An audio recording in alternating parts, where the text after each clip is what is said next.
welcome to Bleach Revisited. I am Gar Gold, your host of this series in which we will be reading every single chapter and special chapter of the Bleach manga, providing critical analysis of the art and narrative as well as personal response and all the rest of that stuff. You know the deal. We're 107 chapters in. By the correct time for this chapter to be read, it comes at the end of Volume 12. It is an omake chapter, a bonus chapter. It is an extra chapter just included in the volume, written for the volume. It's not one that would have been published weekly or anything like that. But this is, if you've read all the way up to chapter 107, this is the next chapter that comes after that. This is Bleach, The Untold Stories, chapter 0.8, A Wonderful Error. Let's begin. Mizuru, where are you right now? Didn't you hear what I said last night? I told you not to call because I'd be with a gentleman tonight. Yet still you call me, over and over. Are you listening, Mizuru? You never listen. Would you please put yourself in your mother's position for once? Calling your mom again. How sweet. I don't have a mother. Oh, come on. Don't say that. Here's your coat. Today's your first day of high school. Want me to drive you? Thanks. Hello? Hello? Me calling the other world. Come in. Are our cords connected correctly? Looks like my world is rotating properly. All systems green. Communication failed. Bleach, chapter 0.8. A Wonderful Error. By Kubo Type. Kurosaki and Chad from Shiba Junior High? Yeah! They're both coming to this school! I'm serious! Really? So, why are you crying? What do you mean? Those two are the hoodlum bullies from hell! There are rumors that they hang out with Yakuza and smuggle drugs, and once they even went to a bookstore and looked at Bormax for like 5 hours. But those are just rumors, right? You've never met them, so you don't really know what they're like. What? That's just Kurosaki and Chad we're talking about. Their reputations speak for themselves. Kurosaki's got orange hair, and he's a good fighter, and he's been bleaching his hair since birth. And Chad's a 7-foot giant who's 100 times tougher than Kurosaki. Let's see. Each class gets together for homeroom. Then there's a ceremony after that.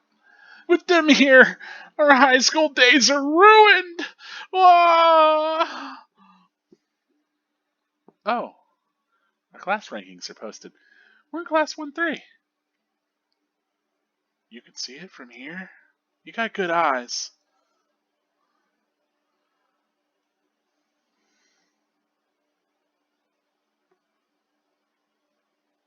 Huh? Kurosaki and Chad are both in our class!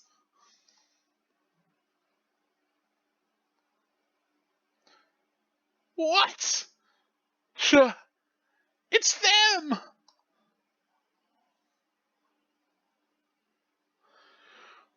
Oh, what the heck is this? This is a joke, right? This is too messed up to be true. Is it a dream? A nightmare? Calm down. Thought you could get away, hey, Kurosaki and Chad. That's Reichi Oshima from Togata Junior High! How come you know so much about hoodlums? Wasn't Oshima's name on our class list too? Who are you guys? You friends of Kurosaki's? No way! I've never seen them before in my life! I'm Mizuru Kojima from Hiragi Junior High. I'm in class 132. It's nice to meet you. Kojima's their friend now. Dun dun doo. No, he's not. He's innocent! Mizuru! Mizuru! Come back! You're not that kind of a kid! 1-3, huh? I'm Ichika Kurosaki. I'm in 1-3 too. This big guy is Yasutora Sato. Nice to meet you. Who's he? Oh. Mizuru! That's Keigo Asano. His grades aren't that good, but he's really smart. He's actually much nicer than I am. Wow. Huh? I don't know. It's just unusual for a guy to praise his friend like that. Kojima, are you good at coming up with excuses? Pathologically so. Great. I'm gonna need a real good one in about 5 minutes, so that I won't get suspended for saving Asano's skin. This happiness. Who should I tell about it? They weren't what we expected. Not at all. Who would have thought? Yeah. Who? I sometimes think we're all connected to this world by countless cords, like patients in the ICU. We try hard not to let any of the cords get severed, but the truth is, no matter how hard you try, they get cut. Aren't you going to call Nanako today? And it's very hard to reconnect them the way they were. I still can't do it. No, not today.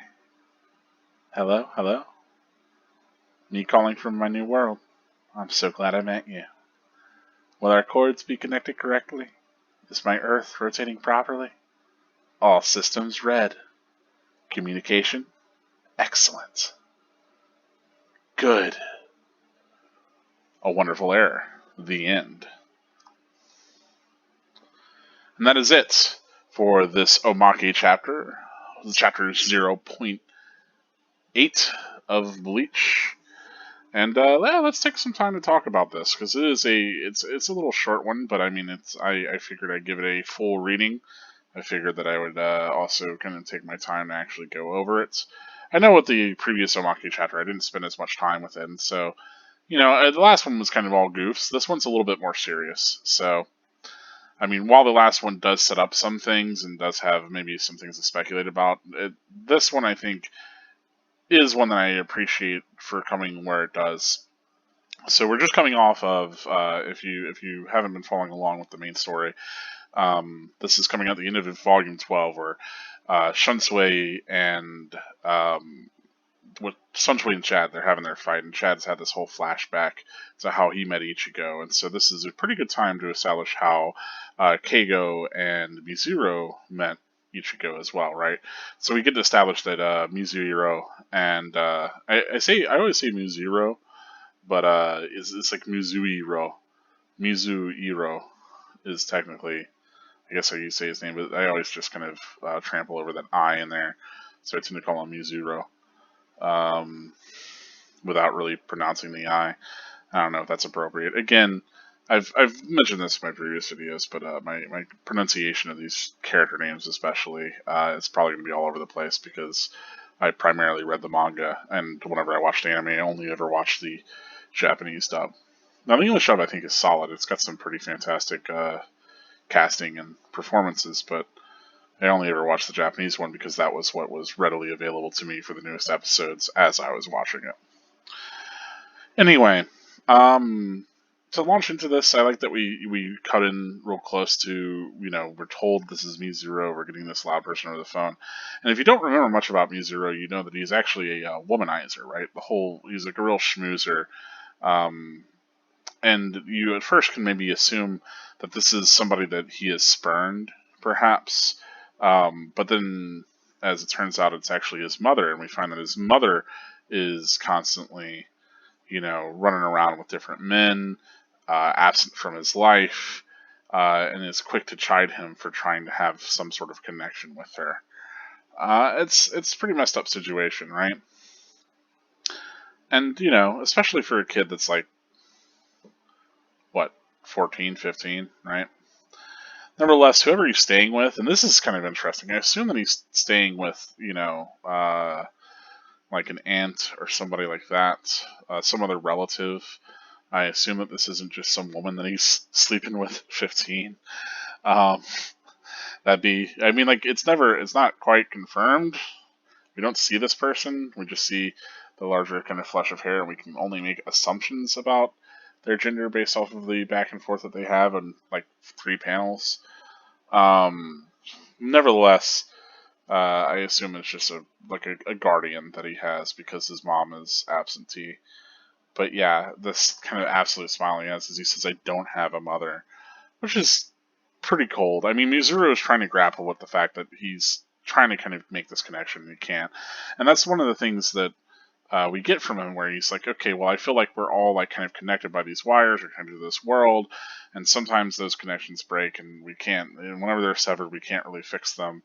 Um, and it's coupled with like he has the phone, he's like reaching out, he's trying to call and connect with his mother in that way. And so there's that kind of circuitry there that's being used both as the actual mode of communication, but also as a metaphor for their connection.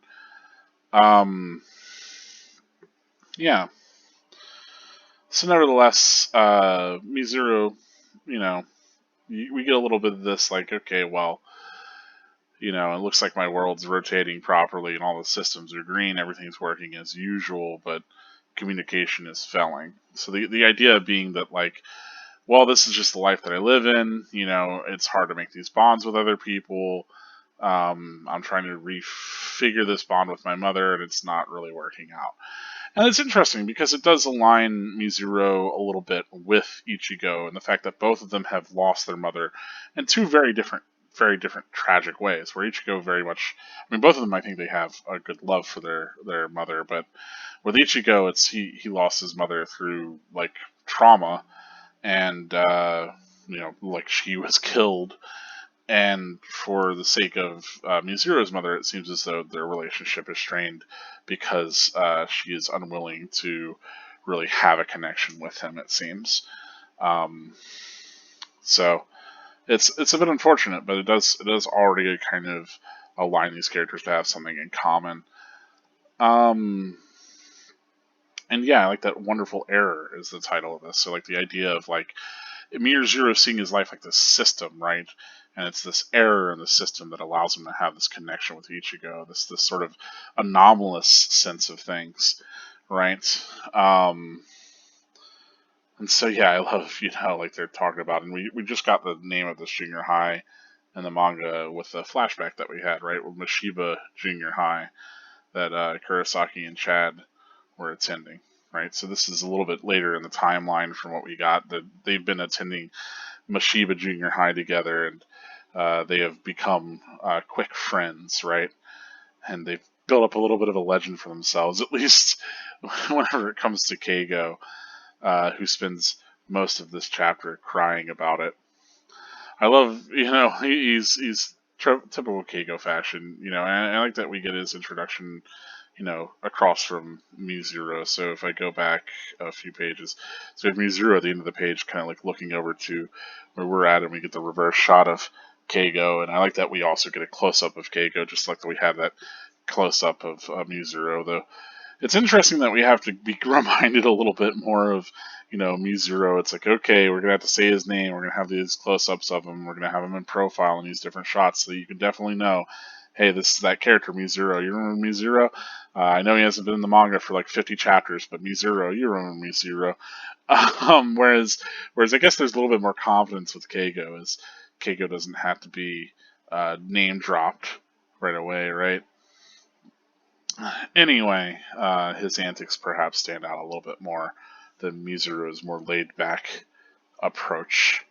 But I do like that, like they mention that they hang out with Yakuza and smuggle drugs and looked at porn for 5 hours. All kinds of salacious things, right? Of course, the rumors, a lot of this unfounded, right? That Kurosaki has been bleaching his hair since he was born. It's like, no, his hair just looks like that. Chad might be 100 times tougher than Kurosaki, actually. Who knows? I can't imagine Chad losing a fight. Anyway, I love that, Mizuru's trying to kind of figure out what to do. I like that we do get that roster that does confirm, yes, Yoshida was in the class this entire time. Ichigo's just too dense to really notice him. But also we get to see, Tatsuki and Orihime, as well as Ogawa and Kunieda there as well. Like Mahana was the other girl that's in their little group. So it's neat to see that those various characters are actually, a part of that class. Of course, we get this very cool panel of Chad and Ichigo just like kicking, punching their way out of here, causing a ruckus, sliding on these guys. I guess Devil May Cry.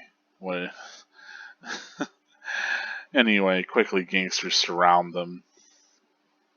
Real hoodlum issues here in Karakura. I think this guy's ridiculously patterned shoes. I think that's cute. It's adorable. Nice loafers, Reishi. And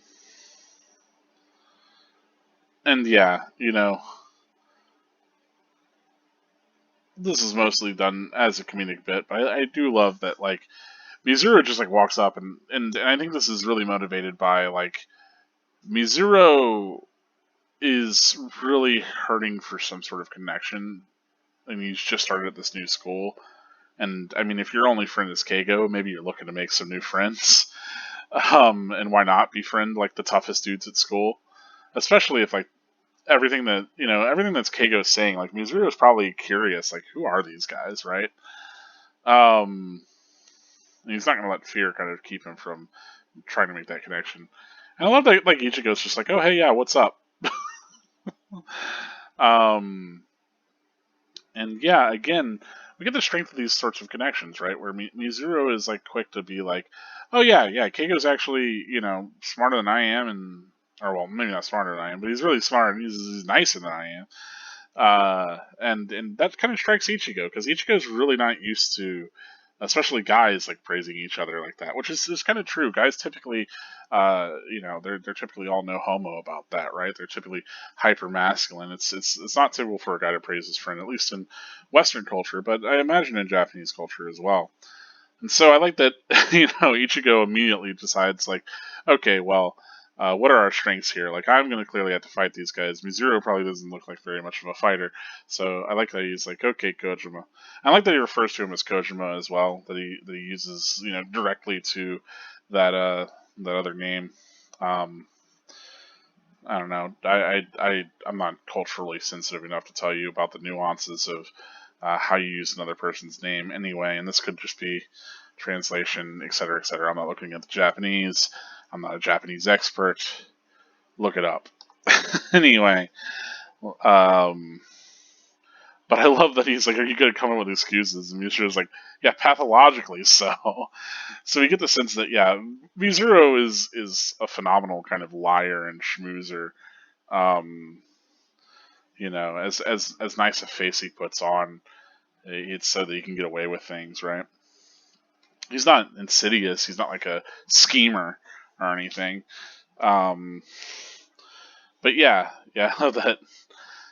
Interestingly enough, here, Ichigo does bring up like, okay, well, great, we're gonna need about 5 minutes, and then I'm gonna save Asano's skin because Ichigo really quickly identifies like, well, Keigo's about to get his ass beat just for associating with me, not even really associating with me, but I'm gonna go save your friend, which is nice. Like Ichigo immediately like makes this connection with this guy, and it's like, okay, well, we're on the same side, guy. And Mizuru, I think, really like he's struck by this, like the whole like this happiness. Who should I tell about it? Like who does he have to tell other than Keigo? Really, and it's this happiness over finding this sort of connection, this unlikely connection, being able to kind of forge this bond, and it's with somebody. It's like Ichigo shows Kojima how easy it is to make friends with somebody, how simple it can be to kind of like basically have that connection with someone, because Mizuru is where we get him at the beginning of the story is he's having so much trouble making a connection with someone he should have a connection with, like his mother. It shouldn't be this much effort. And maybe he just kind of accepts, like, okay, well, that's kind of the way the world is. The world's still rotating, all the wires are as they are. It's just failing to make this communication happen. And maybe he holds that on himself. And Ichigo really shows him that that's not really the way of the world. That it's actually a lot easier to make a connection with somebody and to really kind of, I don't know, like have that sort of spark of, I'm gonna say, like, chemistry so much as it is just like camaraderie. All it does is taking you to kind of identify the value of another person. And I mean, that's Ichigo's strength, right? Ichigo's strength is all in the way that he makes these connections between people, right? That he connects people in a lot of ways. That Ichigo often ends up being the linchpin between all these disparate groups of people, right? Because it's unlikely that Chad would have ever come in contact with Kojima and had a meaningful relationship. Similarly, a big part of what Chad's little interlude with Shunsui was that Chad was like, oh, I say interlude, it was battle, is that Shunsui brings up, like, well, you don't have this connection to Rukia. There's no way that you could have. Why are you willing to die for her? And he's like, well, no, I'm willing to die for Ichigo. And Ichigo's got this connection with Rukia. And so, like, through that, Chad has a connection to Rukia, basically. So it's interesting that Ichigo continues to be this person that brings people together, that really is able to form these kind of strong bonds because he's honest, and he's also, like, really kind of looking for those bonds himself, and I don't know, kind, and I guess generous, but also kind of, yeah. I say kind, all this stuff. He's pretty, like, gregarious, but also no nonsense, Anyway, I love that they have this sort of reflection, like, yeah, those guys weren't really who we thought they were, huh? Like, they really surprised us. And here we finally get this kind of internalization where Mizuru explains that earlier bit where he says, like, I think that this is like a world where everybody's connected by these countless sort of invisible cords, and sometimes they get severed, and you kind of can't reforge those connections. And I like that, he doesn't even refer to, I assume the Nako is his mother, but he doesn't even, Keigo's not like, you're going to try to call your mom. It's like, you're going to try to call him the Nako, which again is assumably his mother, the only person he's been calling within this like very short amount of pages that we've known Keigo to call anyone. And I like that he says no. He decides, like, maybe I don't need to waste time on this connection that's been frayed. Maybe if this communication's not happening, like, I don't need to stress over it.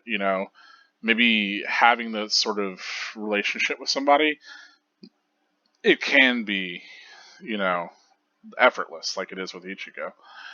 And so, yeah, he's saying that he's calling this new world, right? And he's glad that he's in this new world. And it's like, he doesn't know if the cord's going to be connected correctly. Whew, words. Or that it's rotating right or anything like that, right? All systems are red. That it's a much more chaotic world that he stepped into, right? One of fights, one of fast friendships, all of that.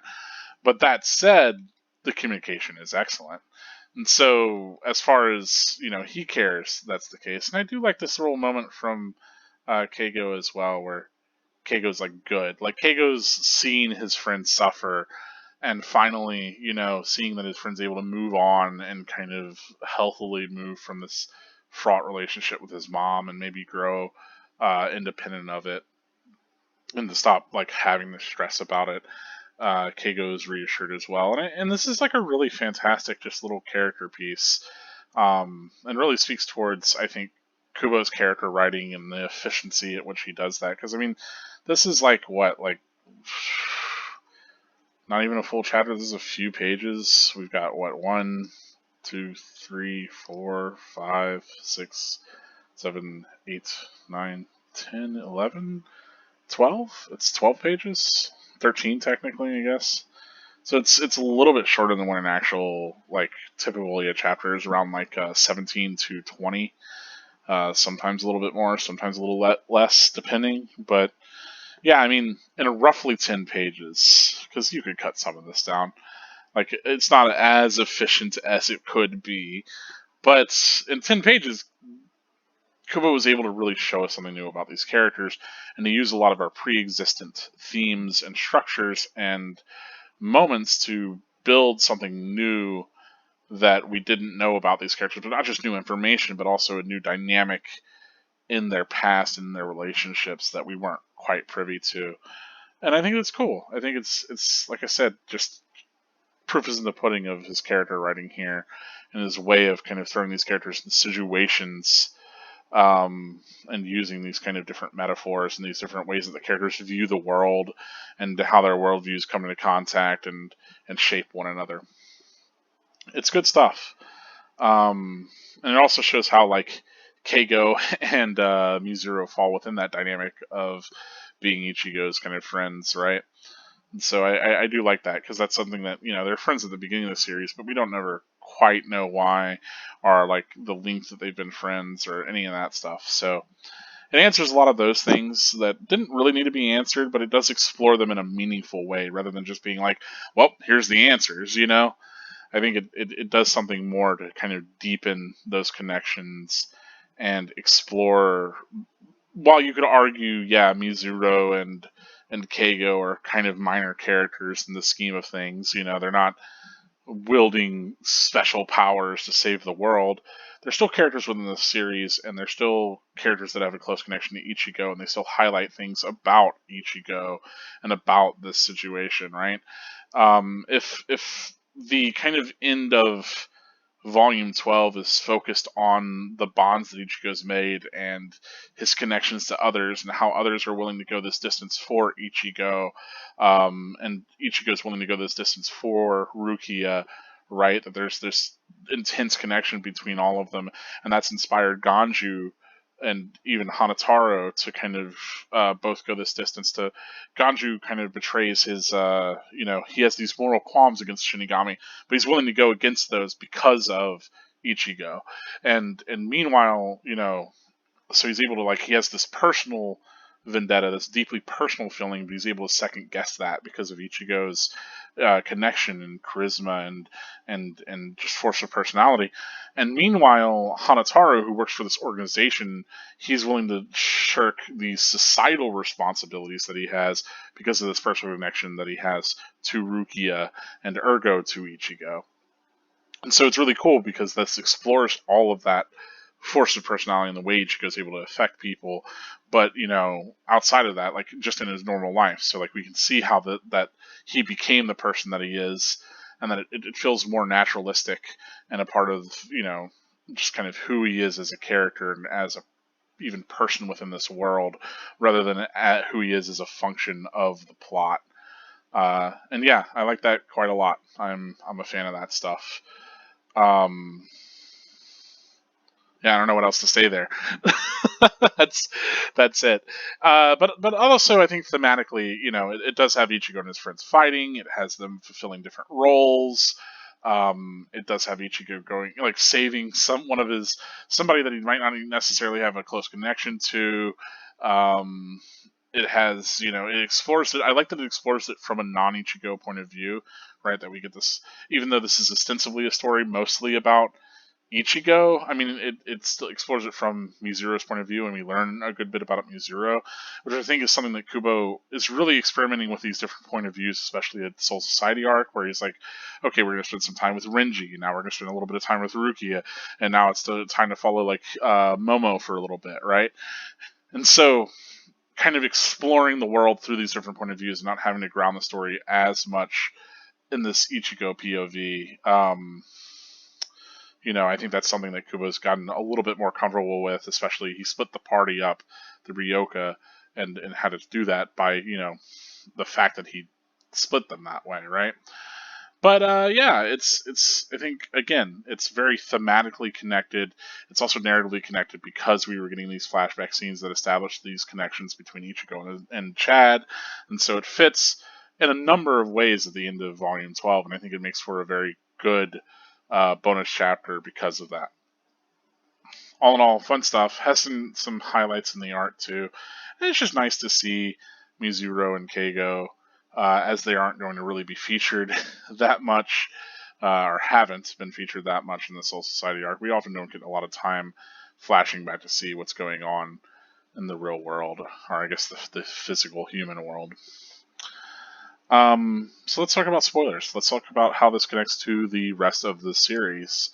And I think there's not a lot of other connections other than the kind of things that we talked about, these larger thematic sort of connections, and how those would prove to be true, and Ichigo would continue to be this kind of linchpin that would hold all these disparate people together. Um, Mizuru and Keigo don't really have all that prominent a role. I like that they continue to be friends all the way through, the Hell chapter, and that there's that sort of, continues to be the case all throughout. I appreciate that, but short of Mizuru throwing his famous Molotov at Aizen, and kind of being, I think this maybe highlights how unflinching he is. There is all this danger around him, but Mizuru is able to navigate that without being troubled by it, and it maybe speaks towards him being hardened by this deep emotional trauma from a youth. I don't know. It's interesting. It's curious. Certainly, he's a character that doesn't ever seem unnerved, and a lot of that's because he's in juxtaposition to Keigo, who Keigo jumps at the slightest thing. Keigo is very much like the id. He's very much the sort of primal human. He's the guy that responds to everything, that lusts after every girl, that scares her, gets invested in every fight. He's this very loud sort of fellow, whereas Mizuru is a lot more kind of collected, composed, and seems unruffled by a lot of this stuff, which does make him seem cooler, let's be honest. Of course, we get this very cool panel, but I do want to mention the only other thing that I could say is a spoiler.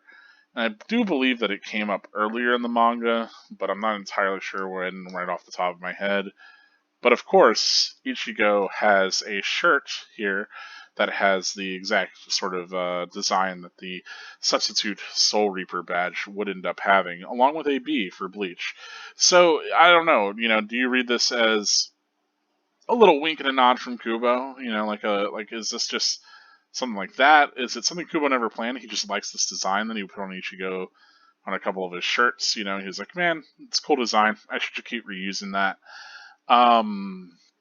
Or, this is some 4th level stuff. Does Ichigo have this shirt because he's Isshin's son? And Isshin didn't buy the shirt, but had it special made because one day he was hoping to have Ichigo be a substitute Shinigami.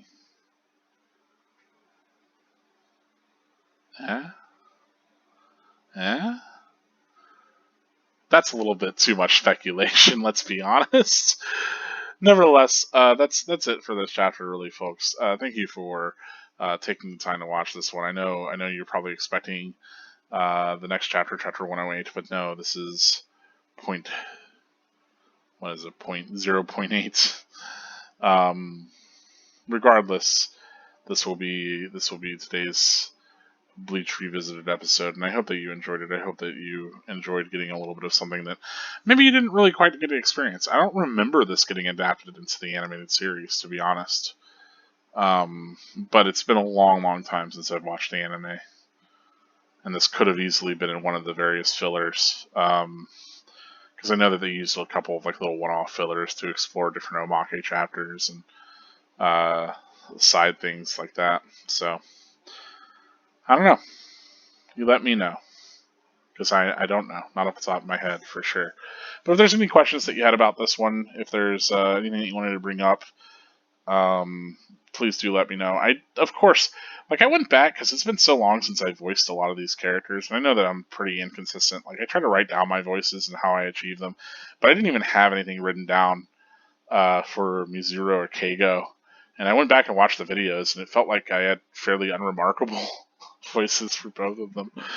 Honestly, watching a lot of my early videos, I'm like, man, am I just kind of speaking from the same register for a lot of these characters and not even realizing it? Maybe. I don't know. I try to do things to kind of distinguish between one and the other, but I think whenever I've gotten to the Soul Society arc, I've maybe had to stretch those distinguishments further and further because there are so many different characters. I know my original Chad, I was like, oh well, I'll just talk normally from up here, it'll just be a little bit bassier and a little bit higher in the back of my throat. But I know by the time that I've gotten to Soul Society, like my chat is like real up in there.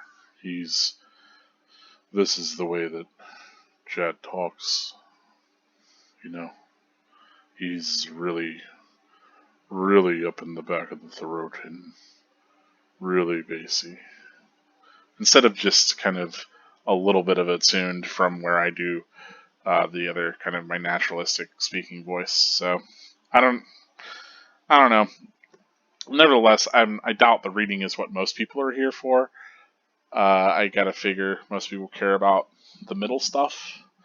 Maybe you watch the whole thing. At this point in the series, I am not entirely sure. We've just hit 50 subscribers, so I do want to thank everybody for that. Just got 2 new ones today, so that was exciting. I mean, I know the channel's pretty small scale, and I do encourage you to share it with people. I do really appreciate everybody who does watch. So if you're watching this one, thank you so much. You've really it's thanks to you and thanks to your kind of watching and sharing and everything that this has grown in the ways that it has, and I hope that it continues to grow. Again, I really do want this to serve not just as a function of like, okay, well, what do I think about each individual chapter on revisit, but also in as an adult. I'd say I'm an adult. Yeah, I would say I'm an adult now. I definitely am not because whenever I was reading Bleach, I was in middle school, high school, college, and grad school, and now I'm like working a 9 to 5. You know, so it's definitely definitely qualify that. I have my own place. I yeah. It's weird. It's weird. It's like it happens to you too. It happened to me. It'll happen to you too. But the whole point is to come back to this as somebody who has lived a lot more of his life. Whenever I started reading Bleach, that was I was around my middle teenage years, right? Maybe even younger teens, and now I have lived that many years over yet again, and then some. So I'm more than twice as old as I was then, and I have much more education, not just in actual art and literature. Much more understanding of these different kind of cultural touchstones this is trying to hit on. But furthermore, I've consumed a lot more media, I suppose too. But I think there's just like a something to be said about like being older and having kind of maybe more of a full life and really being kind of, I mean, at this point in time, Kubo would have been younger than I am right now whenever he's writing this.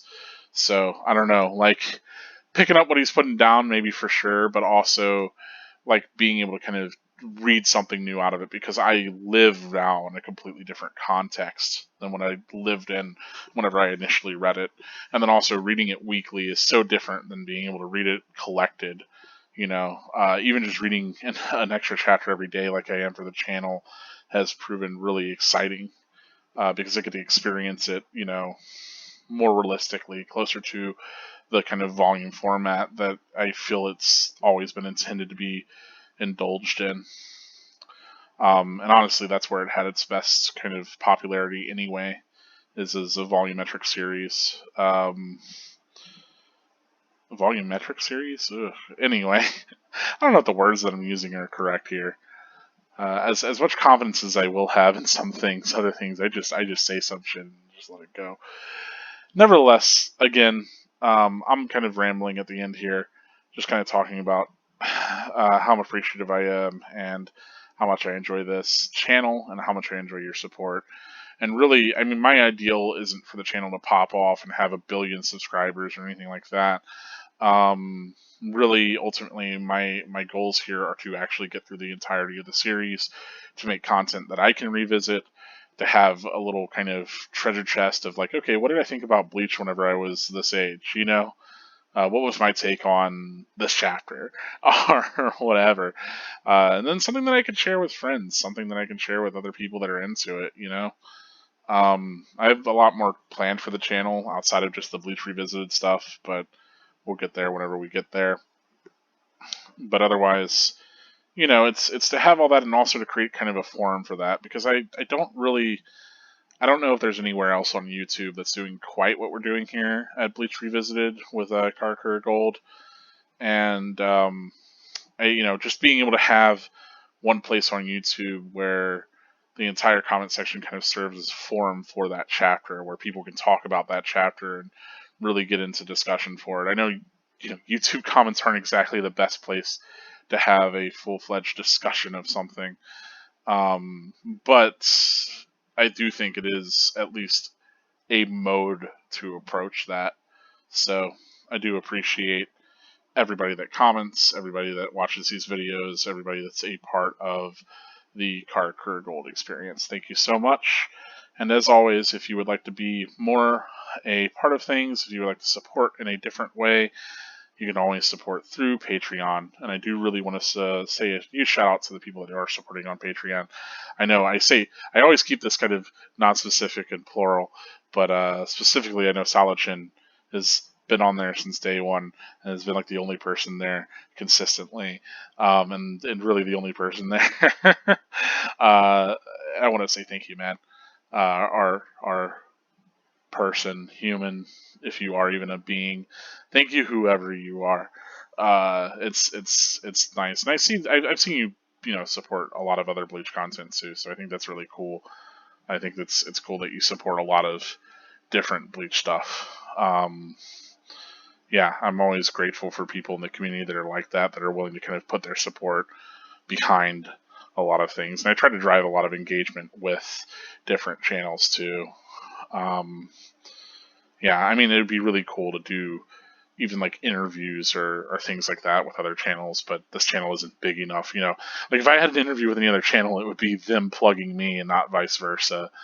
Unfortunately, so I say unfortunately, it's because I just want to grow the community. I want people to appreciate Bleach. I want people to have a new perspective on it, because that's what I have right now, and that's what this hopes to follow. And I mean, I think having a new perspective on things, growing these sort of connections to other people, that's what Bleach is really about. It's about that effortless sort of camaraderie that we see in this bonus chapter. It's about having that communication excellence. So let's all shoot for that, folks. Let's all shoot for that. As always, I am Karakura Gold, and spirits are forever with you. Stay gold.